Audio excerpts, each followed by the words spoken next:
Dans la synagogue de Capharnaüm, un homme avec un esprit impur déclare « Je sais qui tu es, le Saint de Dieu ». Marc 1, 24. Immédiatement, Jésus le fait taire. « Sois muselé ». Marc 1, 25. À la fin de cette journée inaugurale, quand sont récapitulés tous les événements qui se produisent avec Jésus, le récit rappelle la même obligation de silence. Il ne laisse pas parler les démons, car ils savent qui il est. Marc 1, 34. On la retrouve encore plus loin lorsque les esprits impurs crient « Tu es le Fils de Dieu ». Marc 3, 11. Il les rabroue beaucoup, qu'ils ne le manifestent pas. Marc 3, 12. Ce qui est interdit ici, c'est le choix d'une relation frontale, simplement dire, transmettre ou expliquer à d'autres ce qu'on sait soi-même.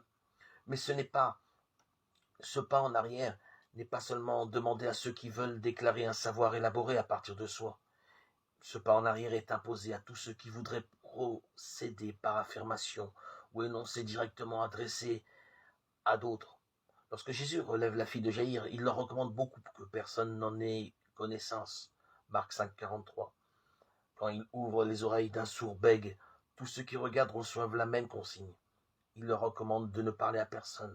Marc 7, 36. Ne nous méprenons pas. Il n'y a là ni obligation de mutisme, ni invitation à dissimuler. Preuve en est donnée par la responsabilité que Jésus confère à l'homme lépreux qu'il a guéri.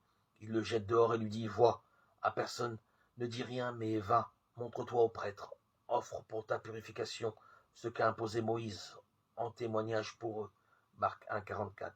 L'homme est envoyé pour que la nouveauté qu'il porte inscrite sur le corps rende témoignage à un vouloir de Dieu dont Jésus est pour toujours la révélation. Il doit taire toute affirmation qui viendrait de lui, parce que sa responsabilité est de faire en sorte que d'autres expérimentent le vouloir dont lui-même a été construit.